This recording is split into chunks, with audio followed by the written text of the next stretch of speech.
Olá pessoal, tudo bem? Como vocês estão? Espero que estejam bem. Hoje nós estamos aqui para falar de um assunto muito bacana e temos uma convidada mais bacana ainda, sabia? É a professora Márcia, nossa colega de trabalho. Ela é gestora do curso de Serviço Social, formada em Serviço Social, e ela veio aqui com a especialidade que ela tem, com todo o conhecimento que ela tem sobre a área, que não é pouco, falar um pouquinho sobre a violência contra a mulher, né? Então, é um assunto muito bacana, muito polêmico, e que a gente precisava de uma pessoa que entendesse bastante sobre o assunto para conversar com a gente, né, Márcia? Bem-vinda. Bem, obrigada. Primeiramente, agradeço o convite, né, para falar de temas tão importantes, né? É muito Fazem importante parte aí mesmo. do nosso cotidiano. Então, Então, meus fala. agradecimentos pela Obrigada, oportunidade. nós é que agradecemos, né, Lívia? Sim, nossa, muito bom. Pessoal, antes do nosso bate-papo iniciar, se inscrevam, compartilhem com os amigos, não? Tudo bem? É muito importante não ficar só com vocês compartilharem com outras pessoas e se inscreverem no nosso canal, ok? Muito bem, Márcia. Então, você é a nossa convidada especial. Explica para nós como que é isso, como que é a questão da violência contra a mulher no Brasil.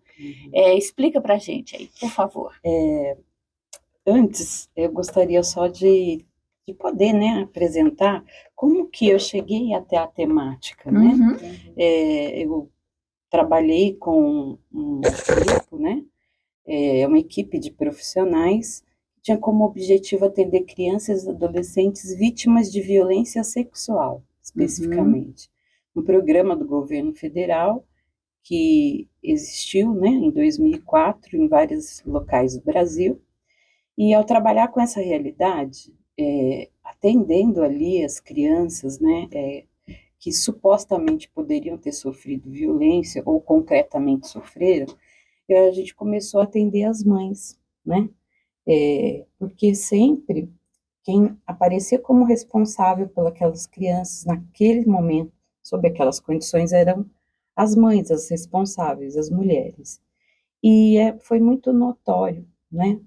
O quanto essas mulheres traziam em suas histórias, nas histórias das crianças, né? A repetição da violência, né? Que elas sofriam.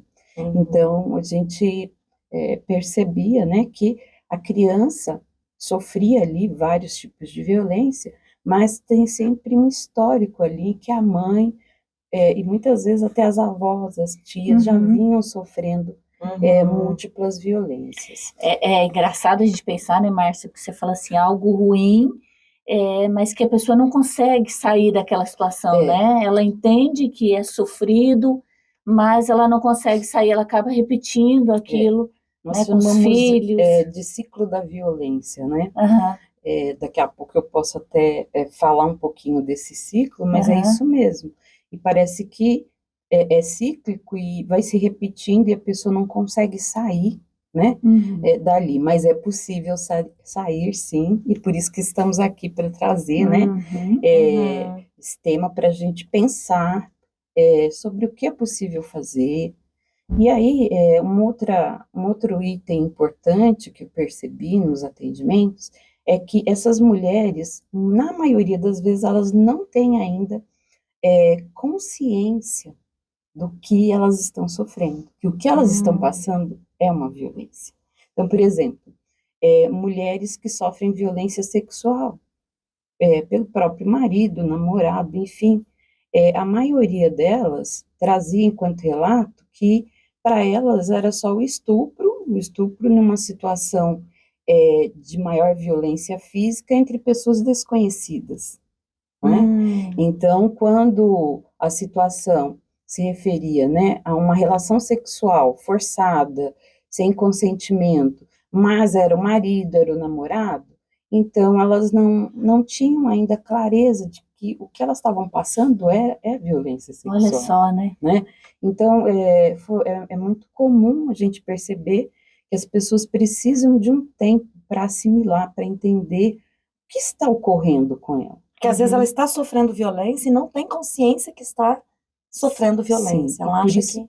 E por isso que é tão importante momentos como esse, para que a gente possa, né, trazer para as pessoas, né, informações, onde elas podem buscar ajuda, né, para elas entenderem que não é normal sofrer E que violência, exatamente, né? A que gente tem não pessoas que pode, podem ajudar, né, a sim, mudar aquela situação, porque também tem a situação em que as pessoas podem pensar que estão sozinhas, que não tem ninguém que possa ajudá-las, então acabam se privando disso, ficam quietas, aceitam, isso. né?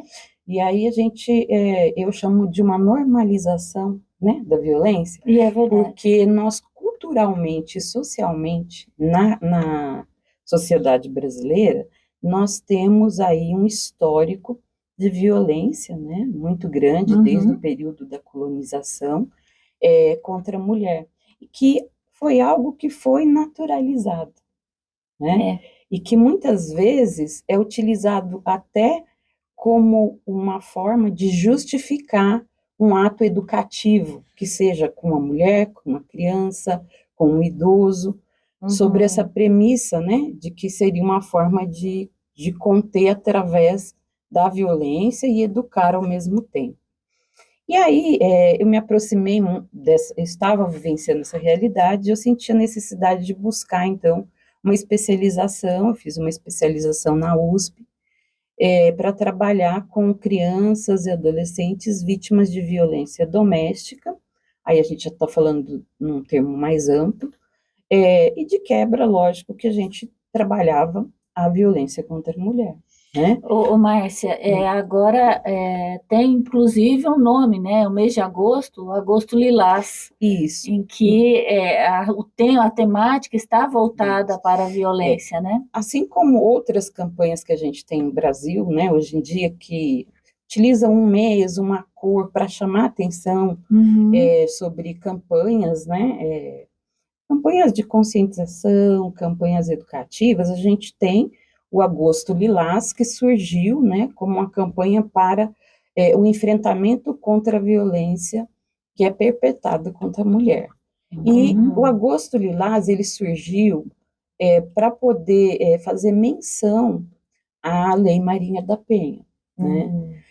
Então, a Lei Maria da Penha, ela trouxe com ela, né, uma possibilidade aí que foi de pensar sobre essa violência, na questão da lei, né, diferenciar este tipo de violência das demais, porque antes de existir a Lei Maria da Penha, inclusive, que é o nome, né, da Maria da Penha, a farmacêutica que sofreu por mais de 20 anos, né, essa realidade. O processo dela durou, no total, 23 anos. Meu Deus. Ela sofreu nesse tempo, né, se, se bem me recordo, ela sofreu 2 tentativas de homicídio, né, em uma delas ela ficou paraplégica, e o caso dela no Brasil, ele estava, vamos dizer, parado. Então, os organismos internacionais, como a ONU, né, foi que solicitou, cobrou do Brasil uma ação para aquele caso, porque já tinham se passado muitos anos e nada se resolvia sobre o caso dela. E aí, a partir dessa intervenção internacional, é que começou a se mobilizar e se pensar sobre a lei que depois veio a ter o próprio nome dela, né? Então, ela acabou representando inúmeras mulheres que sofrem diariamente a violência, né? E aí, se a gente for falar sobre isso, a gente tem inúmeras violências, mas a campanha do Agosto Lilás, e assim como a Lei Maria da Penha, vai tratar da violência doméstica e familiar que a mulher sofre. É aquela violência que necessariamente não precisa ser dentro do lar enquanto espaço físico, mas é aquela violência que pessoas da vivência dela, consanguínea ou não enquanto família, que tem proximidade, que tem ali um relacionamento próximo, né, às vezes até de amizade, do convívio mesmo familiar, são as pessoas que cometem essa violência contra a mulher.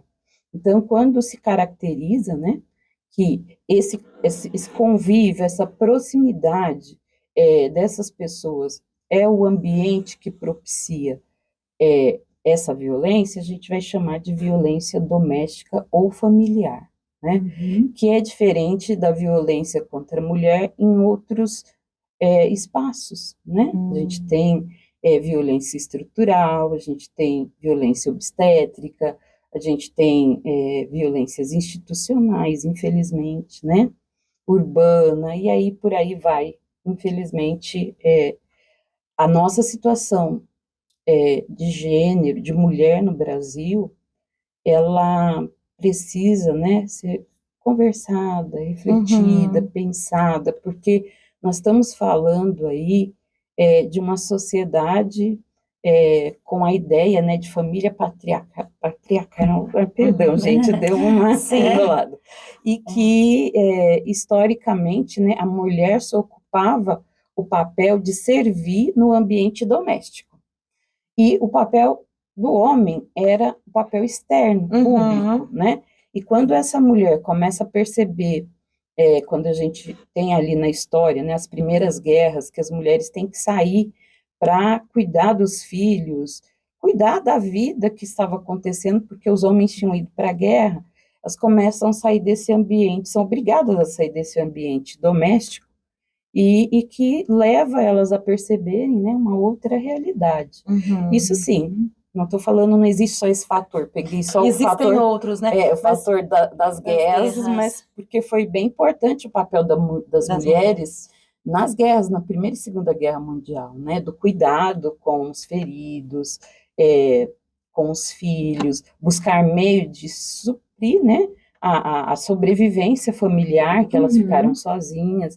Então, a gente tem vários outros fatores, mas a gente percebe que o fator na história que começa a mudar esse papel de gênero, né, da mulher, que era tido como aquela que ia servir a família, o marido, ia gerar filhos, né?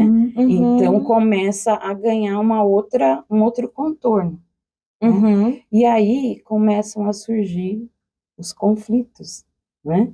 Eles sempre existiram, mas as mulheres ficavam quietas, né? E aí quando a mulher começa a sair, que ela percebe que ela pode ter uma independência financeira, ela começa a sofrer, diríamos, de uma forma mais visível, essas violências. Ô, Márcia, nós vamos falar mais profundamente sobre essas outras violências em um outro vídeo com você, mas voltando ao assunto da Maria da Penha, você podia falar um pouquinho para nós a questão das estatísticas? Como que estão as estatísticas? Porque tem muitas mulheres que às vezes denunciam, eu não sei como que está hoje, mas teve um período no Brasil que denunciavam e depois iam lá e retiravam a queixa, né, sobre ameaças. Como que estão essas estatísticas efetivamente? Como que você fala para nós? Porque tem muitos alunos que às vezes conversam com a gente pelas tutorias, às vezes a pessoa tem vontade de denunciar, mas tem medo, ora sofre ameaça porque já denunciou. Como que estão essas questões de estatística no Brasil? A Lei Maria da Penha completou 17 anos, né? Nesse tempo houve toda uma evolução, a partir da Lei Maria da Penha, outras leis surgiram, diríamos, para contribuir com o enfrentamento desse tipo de violência. Nós na atualidade, né, não temos mais essa realidade da pessoa ir fazer uma denúncia, ir lá e retirar, né? Mas existem, sim, casos de advogados, de juristas, que orientam a mulher a dizer que volta lá e diz que não foi bem assim, que você se confundiu, que... Como se ela negasse, né? Como se ela estivesse assumindo que mentiu. Sim. Então, assim, não é retirar a queixa aí no caso, né? Já é um processo que foi gerado, mas eu conheço vários casos de advogados que, para defender os seus clientes, falam, olha, o que ela pode fazer é ir lá e dizer que ela se confundiu, que ela... Nossa. O relato dela não foi bem esse, mas resumindo, ela tem que ir lá e dizer que ela mentiu, para que possa ser revisto isso, né? Isso ainda acontece. É. Agora, da pessoa ir fazer a denúncia e ir lá retirar, isso já não acontece mais, isso já não é Porque não é possível. permitido. Sim, Não a é. própria promotoria, Sim, né, mas já não permite mais que isso aconteça. Isso foi um avanço importante, Com certeza. porque sim. várias mulheres eram ameaçadas e tinham que Aham. voltar lá e tirar a queixa, retirar a Uhum. queixa, Isso né? mesmo. Hoje não existe mais isso de retirar a Que bom, né? queixa. Já é um começo. Porque ainda que ela vá e diga que ela mentiu, aquele processo, ele pode até ser Aham. paralisado, mas ele não vai deixar de Não vai existir. deixar de existir. né? E se houver uma recorrência, já tem um registro, então já, Isso. Só né, que tem aí um a mulher histórico ali. aí a mulher estaria assumindo como um crime, né? Contra a idoneidade, porque aí como que ela Verdade. faz o boletim de ocorrência, um relato de ter sofrido violência, depois ela vai lá para desmentir, dizer que era tudo mentira, que não foi bem assim, né? Então, eu entendo que quando esse pedido é feito, você está pedindo para a mulher assumir um crime, É verdade. né? Porque ela está mentindo para a justiça. Tá A mentindo. justiça teve todo um trabalho ali, desde a delegacia do boletim de ocorrência, instaurar um inquérito, Uhum. isso depois virar um processo e ter todo o trâmite processual no judiciário. E imagina, depois chega lá e fala, não, eu menti. Né? Mas Isso a causa gente- um prejuízo para essa mulher, quer dizer, assim, É um prejuízo para a sociedade, eu diria, Márcia, porque começa com a mulher, passa pela justiça e passa, o resultado é para todas as outras mulheres, para toda a né? sociedade. Toda a Toda a sociedade. sociedade. Então a sociedade perde com isso. Sim. É porque acaba não punindo o agressor, a mulher acaba voltando naquela questão de, assim, de se sentir coagida, Sim, ameaçada. ela é revitimizada, né? Exatamente, Várias exatamente. vezes. Então, voltando um pouco para a gente não perder, né, essa linha da pergunta que você fez, hoje não se retira mais a queixa, hoje não necessariamente não precisa ser a mulher que vai fazer a denúncia, né?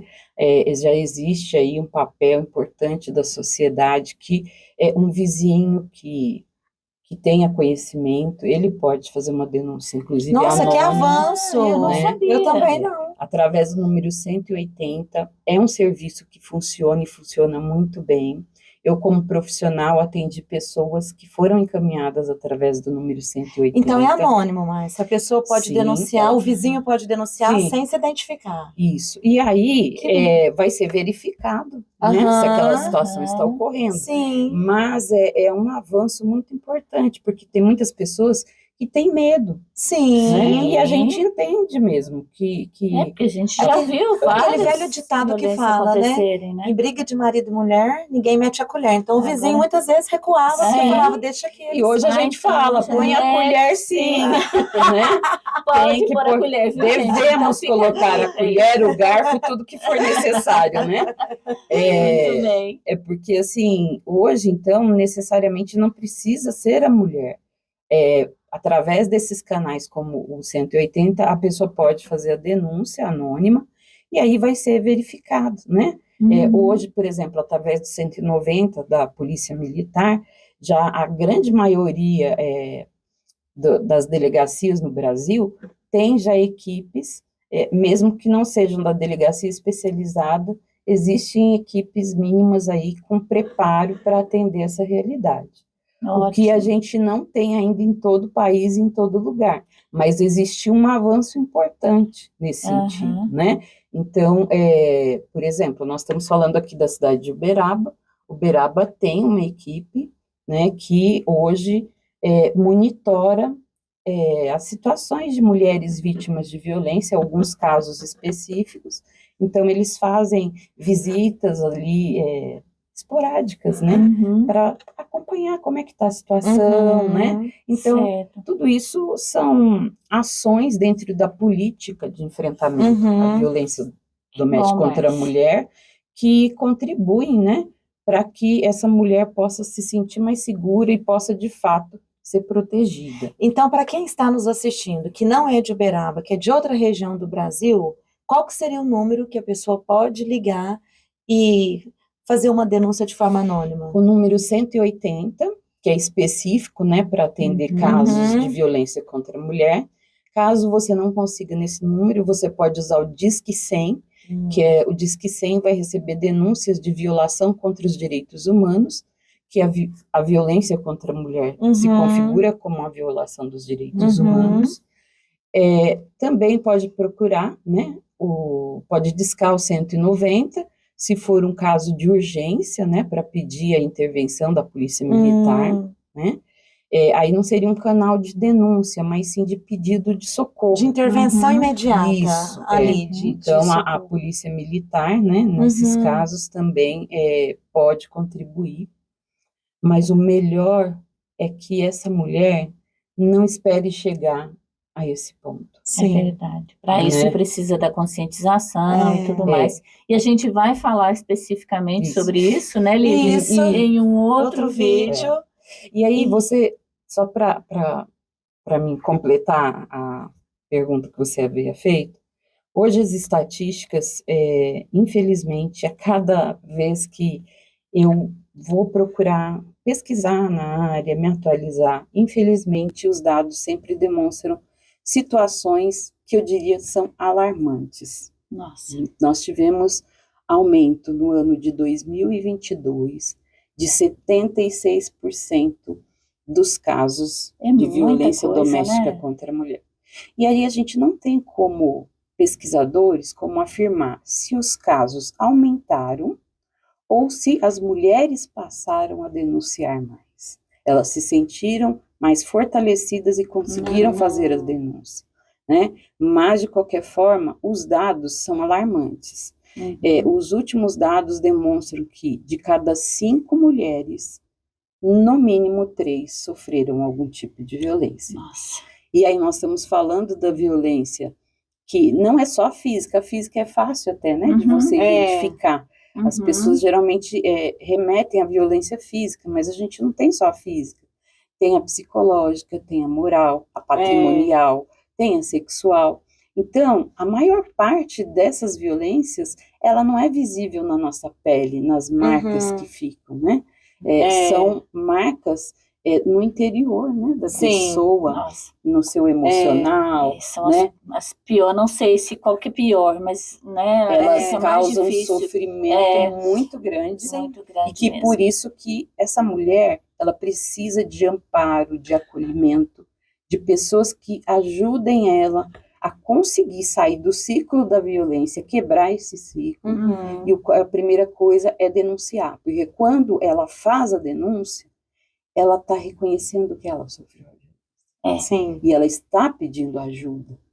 Né? Isso então, é necessário, é fundamental para que... Porque, assim como em outras situações da vida, ela precisa aceitar esta ajuda. A gente não tem como impor essa ajuda.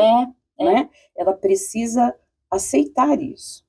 Você pode perceber que ela precisa de ajuda, a Lívia, mas enquanto ela não aceitar, a gente faz a denúncia anônima, pede para verificarem, mas é diferente, por quê? Porque aí ela não vai passar por todo programas e projetos e ações concretas que podem contribuir para ela quebrar esse ciclo. Ok. Bom, obrigada, Márcia. Foi muito esclarecedor, né? Espero que tenha sido esclarecedor para vocês, tanto quanto foi para nós. Agradeço vocês, curtam esse vídeo, nos deem dicas de temas também, tá bom? E é isso. Obrigada. Tchau. Tchau.